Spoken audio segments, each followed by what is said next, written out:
नमस्कार श्रोते हो, मी अभिवाचक श्वेता म्हसकर. चला ऐकूया चपराक प्रकाशित आपल्या मुळांशी जोडलेल्या सोन्यासारख्या माणसांची गाथा. नानासाहेब खर्डे यांचे प्रेरणादायी आत्मकथन पाळं मुळं. हे आणि चपराकची इतर महत्त्वपूर्ण पुस्तके घरपोच मागवण्यासाठी shop.chaprak.com या संकेतस्थळाला अवश्य भेट द्या.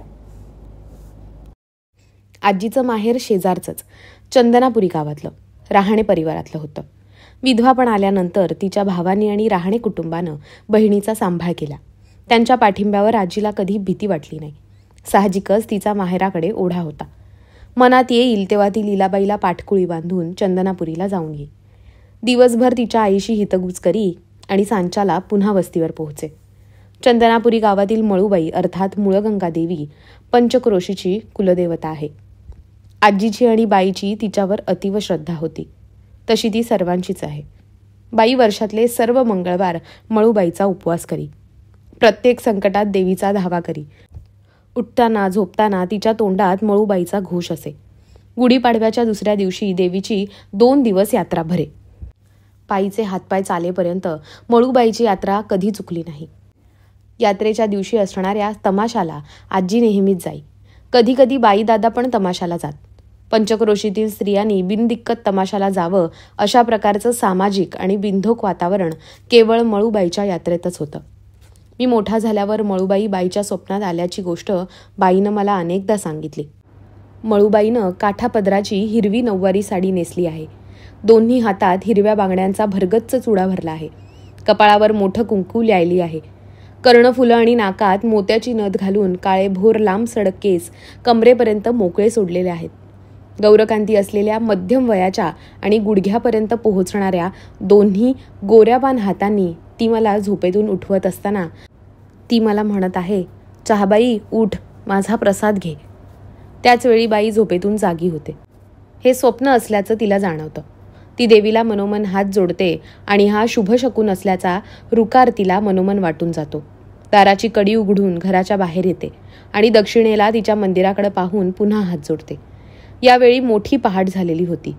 शुक्राची चांदणी उगवतीला नुकतीच तोंड दाखवायला लागली होती. पंचक्रोशीतील सर्वांनाच, विशेषतः सासूरवाशिणींना आणि माहेरवाशिणींनाही देवीचा मोठा आधार वाटत आहे. पुरुषांपेक्षा महिला देवीच्या चरणी अधिक भक्तिभावानं अनादी काळापासून लीन होत असल्याचं चित्र दिसत आहे. आपल्या दुःखाचा सारा भार आणि येणाऱ्या भविष्याचा वेध मळूबाईवर टाकून सगळ्या जणी बिनधास्त होत. संसारात येणाऱ्या सगळ्या संकटात देवी आपल्या पाठीशी भक्कमपणे उभी आहे अशी श्रद्धा पंचक्रोशीतील साऱ्या भाविकांच्या ठायी एकवटली आहे. लीलाबाई आता 1 वर्षाची झाली होती. आजीचा बराचसा वेळ तिला सांभाळण्यात जाई. दुपारी आणि 3ऱ्या प्रहरी तिला आईचं दूध पाजण्यासाठी आजी तिला घेऊन विडी कारखान्यात जाई. वरचं दूध आणि भाकरी तिला द्यायला सुरुवात झाली होती. तिच्याशी खेळताना आजी तिचं वय विसरून जाई. तिचे हरेक लाड पुरवायचा प्रयत्न करी. पुढं लीला खूप हट्टी झाली. ती लाड पुरवल्यामुळे हट्टी झाली की तिच्या हट्टीपणामुळे तिचे लाड पुरवले जात हे उमगत नव्हतं. तिच्या केसांना एकदा नवल्यांच्या इंदाईनं हात लावला तर या चिमुरडीनं डोक्याचे केस हातानं उपटायला सुरुवात केली. तिच्या फ्रॉकला कोणी हात लावला तर अंगातला फ्रॉक काढून ती उघडी बंब होऊन फिरत राही. खूप दिवसांनी बाळ घरी आल्यानं कोणी तिला रागवत नव्हतं. तिच्या गोंडस देखणेपणामुळे आणि बालसुलभ बाललीलांमुळे मळ्यातल्या सगळ्या बायाबापड्यांना तिला उचलून घ्यावंसं वाटे. लीला 3 वर्षांची झाली असेल तेव्हा बाईला पुन्हा दिवस गेले. आता लीला पूर्णपणे आजीकडे राहायला लागली. आजीचाही तिला खूप लळा लागला. उन्हाळ्याचे दिवस होते. बाईचे दिवस भरत आले होते. गुढीपाडवा आला. मुळगंगा देवीच्या यात्रेचा दिवस उजाडला. चंदनापुरीसह सर्व शेजारच्या पंचक्रोशीत उत्साहाचं आणि उत्सवाच्या आनंदाला उधाण आलं होतं. रात्रीचं जेवण उरकून सगळ्या पंचक्रोशीतील भाविक आणि भक्तांची पावलं देवीचं दर्शन घेऊन तमाशाच्या तंबूकडे वळत होती. आजी लीलाबाईला घेऊन आधीच दिवसा उजेडी तिच्या माहेरी चंदनापुरीला पोहोचली होती. बाई आणि दादा सांजचं जेवण उरकून तमाशाला निघणार होते. दोघांचं जेवण आटोपलं आणि बाईच्या पोटात दुखायला लागलं. बाईनं दादांना ही गोष्ट सांगितली नाही. ती उलट त्यांना म्हणाली, तुम्ही जा जत्रेला, मी थांबते घराला राखण. आणि दादा यात्रेला निघून गेले. मध्यरात्र झाली. बाईचं पोट अधिकच दुखायला लागलं. मोठ्या पहाटेला कळा सुरू झाल्या. त्याआधीच बाईनं शेजारच्या चुलत जावा आणि सासवा यांना त्यांच्या घराच्या कड्या वाजवून गोळा केलं.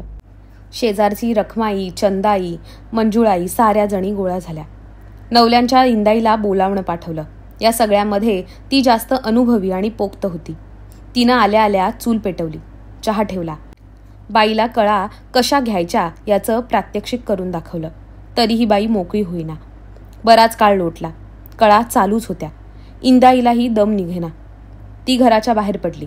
शेजारच्या ओट्यावर बाईचा चुलत सासरा काशीबाबा झोपला होता. त्याची घोंगडी ओढून त्याला जागा करत हुकूम सोडला, काशीबा उठ, पोरं उघडलीये, वेळ कमी आहे, तेव्हा वरतून असेल तशी जाडी घेऊन ये. काशीबाबा म्हणजे रांगडा गडी. तो निवळलेल्या रात्री अंधारात लांगीच्या रस्त्यानं पळतच वरतिल्या रुमालाच्या विहिरीवर पोहोचला. विहिरीच्या दोन्ही बाजूंकडील दोन्ही थारोळ्यांच्या धावेवर 4 मोटांच्या 8 बैलांच्या 4 जाड्या नाड्या सेंद्रासह वेठून पडलेल्या होत्या. काशीबाबानं नाडा आणि सैंदर मोकळे केले आणि लाकडी जाडी खांद्यावर टाकली आणि एका दमातच तो मागे फिरला. ओट्यावर जाडी टाकून त्यानं इंदाईला आवाज दिला, मामी जाडी आणलीये, ही चालल का दुसरी आणू? इंदाई बाहेर आली.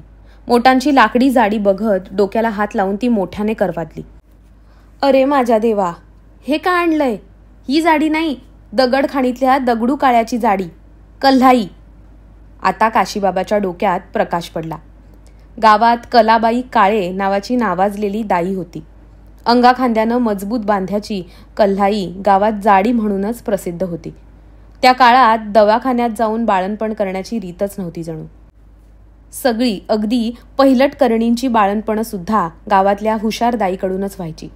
तो पुन्हा वरती दगडखाणीकडे म्हणजे पश्चिमेला पळाला आणि तेवढ्या रात्री कल्हाईला पुढं घेऊनच परतला. कल्हाईला पाहताच साऱ्यांच्याच जीवात जीव आला. सगळ्या जणी बाईपासून बाजूला सरकून कल्हाईला जागा करून दिली. बाई बराच वेळापासून अवघडली होती. कळा घेऊन घेऊन ती आता थकली होती. अंगातील शक्ती कमी झाल्यानं क्षीण पडली होती. आल्या आल्या कल्हाईनं चहाचं आधण ठेवलं. बाईला चहा दिला, स्वतः घेतला. मग सगळा अनुभव एकवटून बाईला धीर दिला आणि सूचनाही केल्या. बाकीच्या बायांना घराबाहेर जायला सांगितलं. सारी सूत्र हातात घेतली आणि अर्ध्या तासानं बाई मोकळी झाली. बाळानं टाहू फोडला. तशा सगळ्या साळकया माळकया घरात घुसल्या.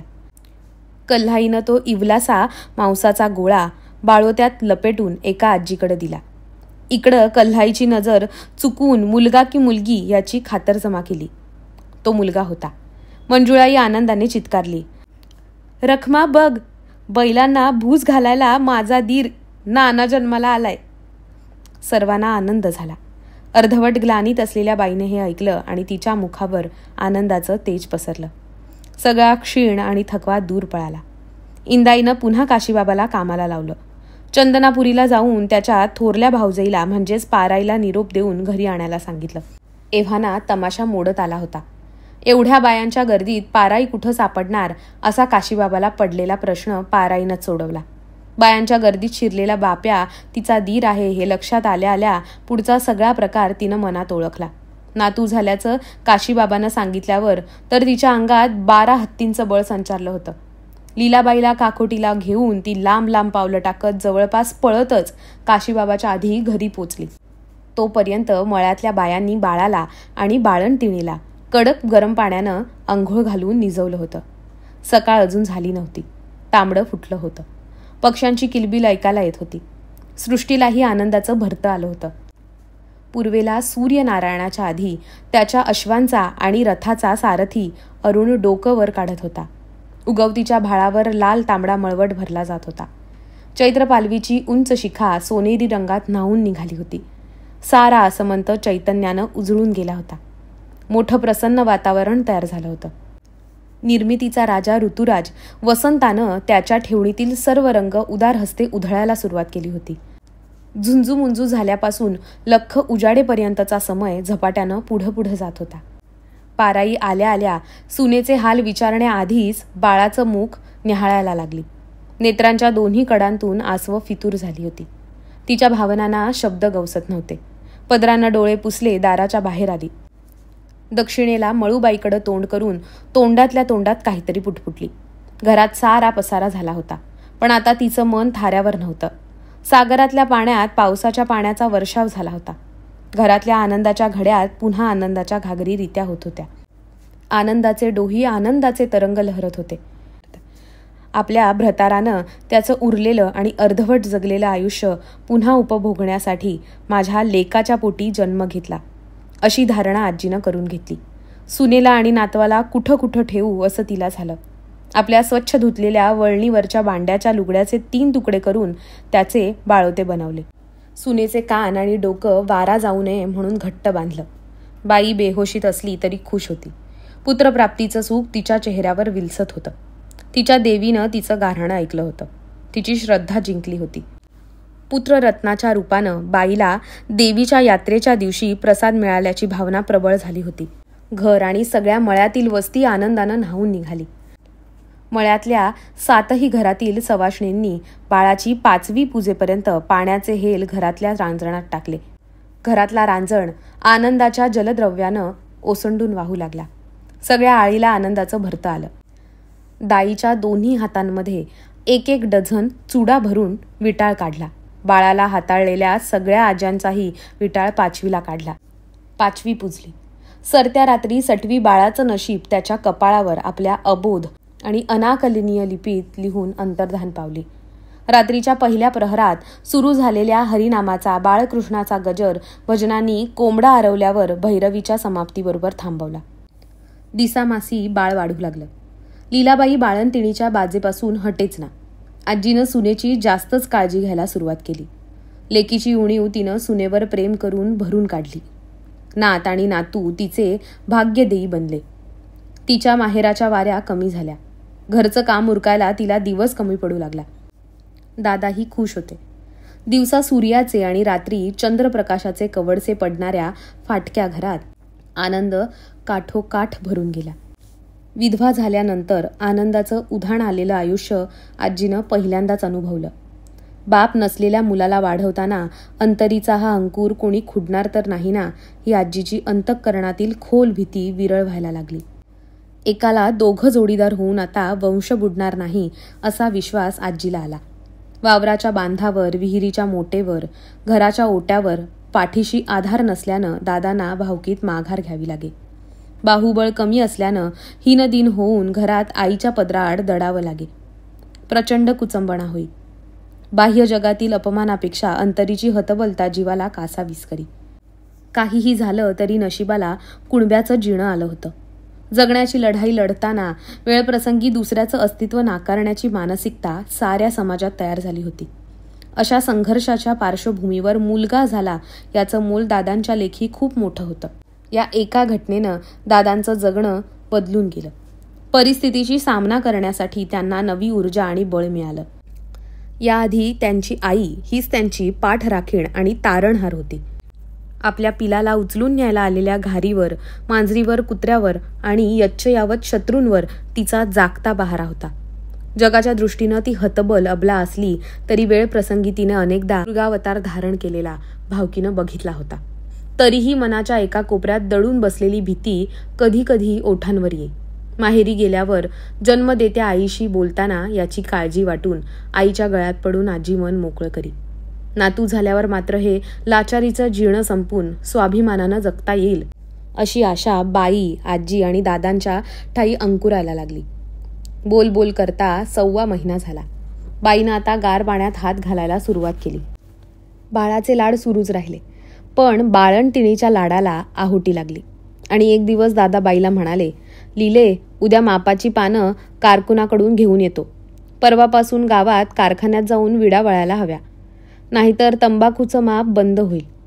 तशी तू जाथू कामगार म्हणजेच कायमस्वरूपी आहेस, पण कारकुनाचा काय भरवसा? त्याच्या मनात आलं तर माप बंद करील. तुला जमतील तेवढ्या विड्या वळ. पाहिजे तर मी तुझ्या सुपातल्या 100-150 विड्यांची मदत तुला करीन, पण काम सुटायला नको." दादा बाईला तिच्या नावानं हाक न मारता थोरल्या मुलीच्या म्हणजेच लीलाबाईच्या नावानं हाक मारत. सगळेच नवरे मोठ्या अपत्याचं नाव घेऊन बायकोला साथ घालीत. पण एवढ्याशा लेकराला घेऊन मी कारखान्यात कशी जाऊ? बाईनं तिचा लेकूरवाळा सवाल केला. त्याचा सडेतोड मात्र आजीनं दिला. त्याला काही न्यायला नको. जाताना 10 वाजता उराशी लावून जा. दुपारी न्हाऊ घालून झोपेतून उठल्यावर 12 वाजता मीच कारखान्यात त्याला पाजायला घेऊन येईन आणि परत 3ऱ्या पहारा त्याला घेऊन कारखान्यात येईन. मला झाली पायपीट होऊ दे, पण माझ्या नाताला मी कारखान्यात तंबाखूच्या वासात नाही ठेवणार. नखा एवढं लेकरू ते. कोणाची नजर अशी तर कोणाची नजर कशी. 12 घरच्या 12 जणी. नवसाचा नातू माझा. वाऱ्यावर नाही सोडणार मी. त्या सरशी बाईचं कामावर जाणं नक्की झालं. शुक्रवारी दादांनी बाईसाठी पानांचे पुडे घरी आणले. शनिवारी बाजाराचा दिवस गेला आणि रविवारपासून बाई परत कारखान्यात जायला लागली. 6 महिन्यांपूर्वी शेजारच्या चुलत जावेला राधाला मुलगा झाला होता. त्याचं नाव अण्णासाहेब ठेवलं होतं. त्यांच्या घरात अण्णासाहेब आला म्हणून आपल्या बाळालाही अण्णासाहेब म्हणू अशा हट्टानं बारकी लीला बाळाला अण्ण्या म्हणू लागली. तिच्या बोबड्या वाणीनं सगळ्यांनीच बाळाला अण्ण्या म्हणायला सुरुवात केली. मधल्या काळात रुमालाच्या विहिरीवरील सामायिक इंजिनातील वाटा वादामुळे संपुष्टात आला. वावरात थोडीफार होणारी तरकारी बंद पडली. विड्यांच्या व्यतिरिक्त हातात येणारा ताजा पैसा बंद झाला. आता सारा तालामाला विड्यांवरच अवलंबून होता. कुटुंबाचा आकार आता दुपटीने वाढला होता. खर्च वाढला आणि आमदनी कमी झाली होती. पण तरीही मनीच्या समाधानामुळे संसाराचा अवजड गाडा ओढताना वेदना जाणवत नव्हत्या. बाईकडून विड्यांचं फारसं काम होणार नव्हतं, पण नवऱ्याला थोडीफार मदत होईल या विचारानं ती ओली बाळंतीण पुन्हा कामावर रुजू झाली होती. लीला आता 3 वर्षांची झाली. बाळाच्या येण्यानं तिच्या हट्टी स्वभावाला उतरणं लागली. आजीच्या साथीनं ती बाळाला सांभाळत होती. अण्ण्याला रोज 2दा कारखान्यात दूध पाजायला घेऊन जाण्याचा आजीचा दिनक्रम अखंडित सुरू होता. कारखान्यात गेल्यानंतरही ती भरल्या कारखान्यात सुनेजवळ लेकराला पाजायला देत नसे. सुनेला बाहेर बोलवी, मग पदराआड बाळाला उराशी लावायला सांगे. आपल्या नातवाला कोणाचीच नजर लागू नये यासाठी तिचा आटापिटा चाललेला होता. पण त्यामुळे तिच्या माहेराच्या खेट्यांमध्ये अडथळा निर्माण झाला. तिची काहीशी चिडचिड व्हायला लागली. तशात वैशाख वणवा पेटला होता. दुपारच्या टळटळीत उन्हात बाळाला 2दा 1 किलोमीटर घेऊन जाणं आणि परत आणणं कष्टाचं झालं, पण परिश्रमाला पर्याय नव्हता. अशातच एक दिवस अण्णा तापानं फणफणला. त्यानं दूध प्यायला नकार दिला. अंग गरम झालं. घरगुती औषधं चाटण देऊन पाहिलं, पण गुण पडेना. मग दादा आणि बाई सकाळी सकाळी पोराला पाठकुळी बांधून सायकलवरून संगमनेरला डॉक्टरांकडे घेऊन गेले. राणीच्या बागेजवळ काटे डॉक्टर नावाचा मोठा नावाजलेला डॉक्टर होता. त्याला दाखवलं, औषध पाजलं. 2 दिवस झाले, पण फरक दिसेना. बाळ सुम्म पडून होतं. आता आजी बाई घाबरली. पदरात पडलेलं दान सांडून जातंय की काय अशी भीती दोघींच्या मनात चमकून गेली. आजीनं गंडे दोरे बाबा बुवा शोधायला सुरुवात केली. दादांचा या गोष्टीला विरोध होता, पण सासू सुनांपुढं त्यांनी मान तुकवली. कुणीतरी सुचवलं म्हणून बाई आणि दादा सायकलवरून निमगाव टेंभीच्या बाबांकडे गेले. त्यानं बाळाला अंगारा लावला. नीट न्याहाळून त्यानं सांगायला सुरुवात केली. 2 जणांची लढाई चालू आहे. 2 बापलेक आहेत. बापाला नावकरी म्हणून यायचंय आणि लेकाला पण नावकरी म्हणून यायचं आहे. मात्र एकावेळी एकालाच नावकरी म्हणून येता येईल. तेव्हा कोणाला नावकरी म्हणून येऊ द्यायचं याचा फैसला तुम्ही करायचाय, असं बोलून बाबा थांबला. आता दादांनी बोलायला सुरुवात केली. माझा बाप नाना आणि आजा नजूबा दोघंबी वारलेले आहेत. माझ्या आज्याला अजून 4 पोरं आहेत. तेव्हा त्यानं त्यांच्यातल्या कोणाच्या तरी पोटी जावं, पण माझ्या बापाला मी एकटाच आहे. तेव्हा आता या पोराच्या रूपानं माझ्या बापालाच नावकरी म्हणून येऊ द्यावं. निर्णय झाला होता.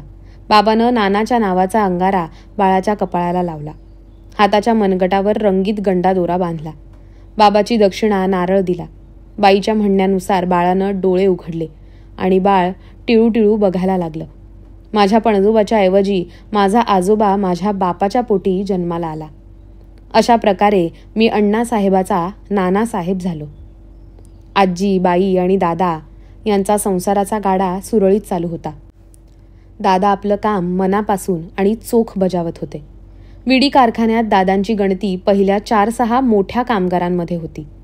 एका दिवसात 2000 विड्यांचा टप्पा पार करणाऱ्या 4-6 मोजक्या कामगारांपैकी दादा एक होते. साहजिकच त्यांना कुशल कामगाराचा मान आणि आदर प्राप्त होता. बाई मात्र रोजच्या 1200 विड्यांच्या पुढं मजल मारू शकत नव्हती. माझ्या जन्माच्या वेळी 1000ला 1 रुपया 12 आणे मजुरी मिळे. या हिशेबानं दादा 15 ते 20 रुपये आठवड्याला कमवत. बाईला 10 रुपयांच्या आसपास खर्ची मिळे. दर शुक्रवारी होणाऱ्या पगाराला कामगार खर्ची म्हणत. दोघं मिळून महिन्याला 100 रुपये घरी आणत. एवढे पैसे गावातल्या श्रीमंत समजल्या जाणाऱ्या धट्ट्या-कट्ट्या मोठ्या खटलाच्या कुटुंबातही येत नव्हते. दादांनी याच काळात नव्यानं नवी सायकल घेतली. काळ्या वावराच्या शेजारचा विकायला निघालेला शेताचा तुकडा विकत घेऊन आधीच्या शेताला जोडला.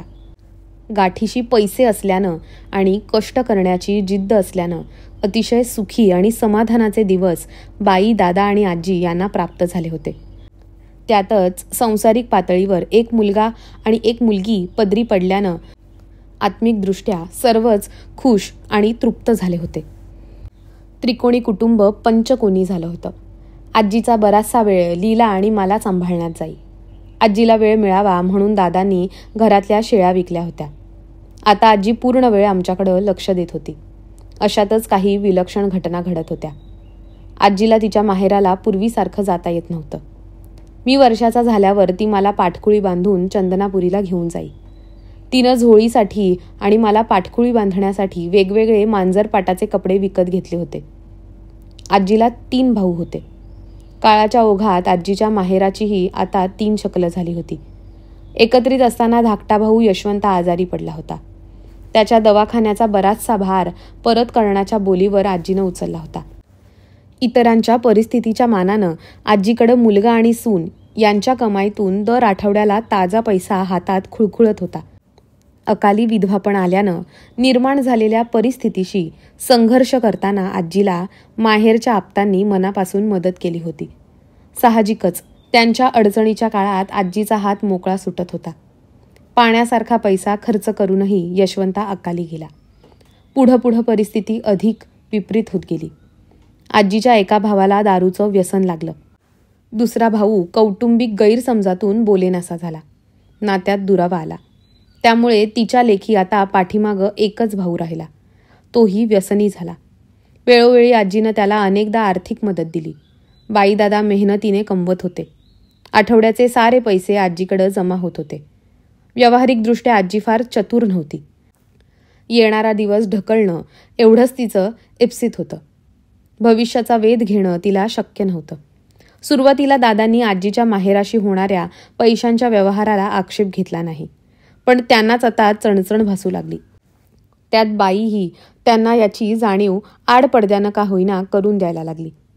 इतके दिवस बाई एक गरीब गाय होती. मायलेकांच्या व्यवहारात ती लक्ष घालत नव्हती.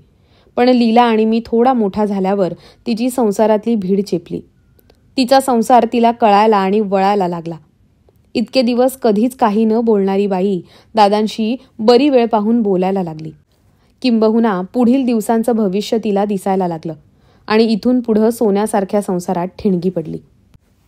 इतके दिवस आपल्या आईच्या शब्दाबाहेर नसणाऱ्या दादांनाही व्यवहार कळायला लागला. आपल्या अपत्यांसाठी पैसा साठवणं गरजेचं वाटायला लागलं. बऱ्याचदा घरात विनाकारण चिडचिड होऊ लागली. वड्याचं तेल वांग्यावर निघू लागलं. बाईचे वडील, दादांचे सासरे म्हणजे माझे मातूल आजोबा गावातच विडी कारखान्यात कारकून म्हणून काम करत होते. आजोबांची निमजला शेती होती. झोळे गावातही त्यांना कसण्यासाठी सरकारनं 5 एकर जमीन कायमस्वरूपी दिली होती. सुरुवातीच्या काळात सर्वच मिलिटरी निवृत्त जवानांना सरकार उदरनिर्वाहासाठी 5 एकर सरकारी जमीन देत असे. पण मिलिटरीतून नोकरी संपून आल्यानंतर आजोबांची शेतीतील आवड कमी झाली होती. त्यामुळे वडिलोपार्जित आणि सरकारी अशी कोणतीही जमीन स्वतः न कसता त्यांनी विडी कारकून म्हणून नोकरी धरली होती. या नोकरीत त्यांच्या गावोगाव बदल्या होत. हाच धागा पकडून आजी कधी कधी बाईला घालून पाडून बोलत असे. 20 गाव, 30 गाव आणि भिकाऱ्याला 40 गाव. त्या दिवशी रात्री आजी आणि बाईमध्ये अशीच कुरबूर झाली. ती दीर्घकाळ चालू राहिली. दादा तापट आणि शीघ्रकोपी होते. सासू सासरे आपल्या लेकीचे कान भरतात असा समज करूनच दादा दुसऱ्या दिवशी सकाळी कारखान्यात गेले. विडी कारखाना कामगारांनी गच्च भरलेला होता. दादांनी भरल्या कारखान्यात बाबांना वाईट शब्दात बोलायला सुरुवात केली. माझ्या गावात थांबायचं नाही. दुसरीकडं कुठं बी पोट भरा, पण पुन्हा इकडे यायचं नाही. असं बोलून त्यांना कारकुनाच्या गादीवरून खाली ओढलं. बाबांचा खूप अपमान झाला, पण लेकीसाठी बाबांनी अपमान सहन केला. ते जावयाला एका शब्दानंही बोलले नाही.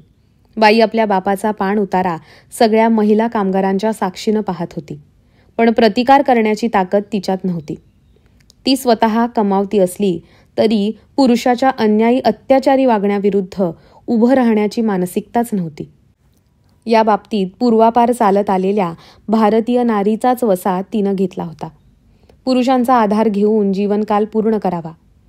बाप, नवरा, मुलगा यांच्या आधारे मिळणारा मान सन्मान यातच धन्यता मानावी, अशी पुराणकालीन आणि इतिहासकालीन मानसिकता बदलण्याची ताकद कुणातच नव्हती.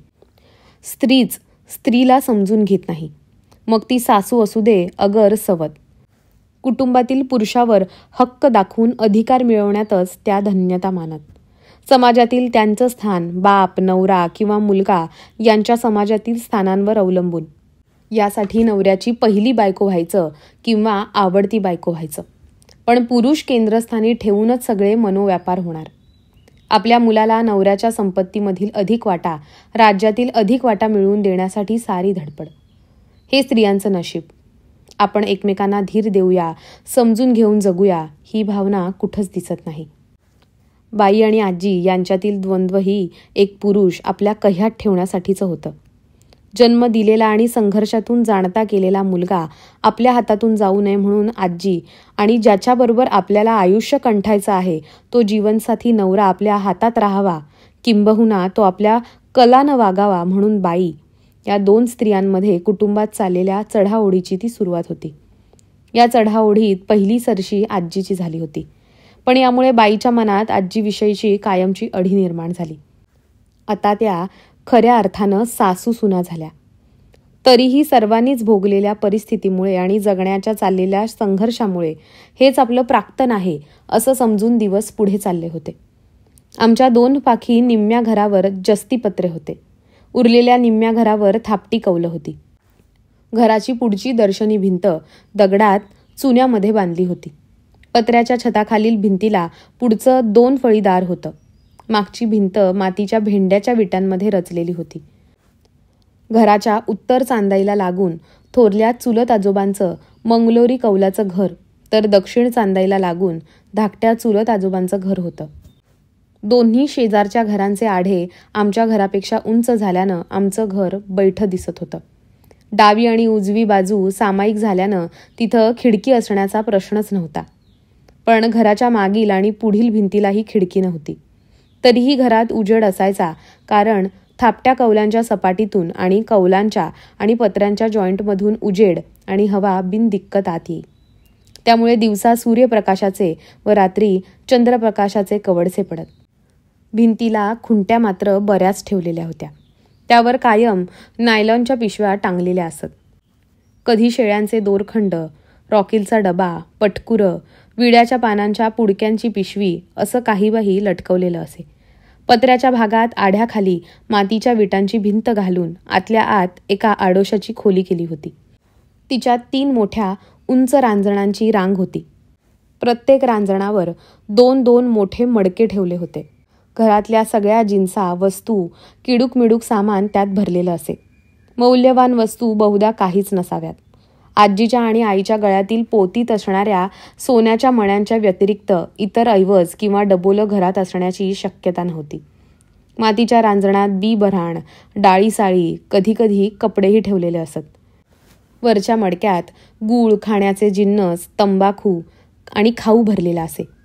घरात एक लोखंडी ट्रंक होती, पण ती नेहमी सताड उघडी असायची. तिच्यात विड्यांच्या पानाची कात्री, दाभण, सुई, काथ्या, दोरा, सायकल पंक्चरची सोल्युशन ट्यूब अशा बऱ्याच रायवळ चिजा भरलेल्या असायच्या. इतर घरात गूळ, चहा पावडर, डोक्याला लावायचं खोबरेल तेल पेटीच्या कुलपाच्या आत बंदिस्त असे.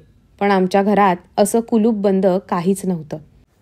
घरातच कौलाच्या छताखाली पुढच्या भिंतीजवळ छताला आधारासाठी 2 खांब व मधल्या रांगेत 3 खांब उभे होते. भिंतीजवळ शेळ्या बांधण्यासाठी 3 खुंट्या भुईत ठोकलेल्या होत्या. रात्री शेळ्या या खुंट्यांना बांधत. मोठी करडं मधल्या 3 खांबांना खुंटून ठेवत. सकाळी दिवस उजाडायच्या आत आणि शेळ्या लेंड्या टाकण्याच्या आत त्यांना बाहेरच्या ओट्यावरील खुंट्यांना बांधत. घराच्या मागच्या भिंतीजवळ 2 चुली मांडलेल्या होत्या, पण जुळ्या चुलींमधील एकच चूल वापरात असायची. सणावाराच्या दिवशी दोन्ही चुली शिलगावल्या जायच्या. आजी सकाळचा स्वयंपाक करी. तिनं दोन्ही हातांवर थापलेल्या बाजरीच्या भाकरीला मोठा पापुडा यायचा. चुलीतल्या आहारावर भाकरी भाजल्यानंतर खरपूस खमंग वास यायचा. मातीच्या तवलीत खरपूस तापलेल्या शेळीच्या दुधावर दाट साय आलेली असे. ही बघूनच पोटातील जठराग्नी पेटायचा. पहिली भाकरी टोपल्यात पडायच्या आत आमचा कास्याचा थाळा आजीच्या पुढ्यात असायचा. आमची घाई बघून आजी म्हणायची, पोरांनो, शिजायचा दम आहे, पण निवायचा दम नाही. मला लहानपणापासूनच तिखट चालत नसे. दूध आणि गूळ यांचा वापर भाज्यांना पर्याय म्हणून माझ्या पुरता असे. अर्थात शिक्षणासाठी बाहेरगावी गेल्यानंतर माझे सुरुवातीला बरेच वांधे झाले होते.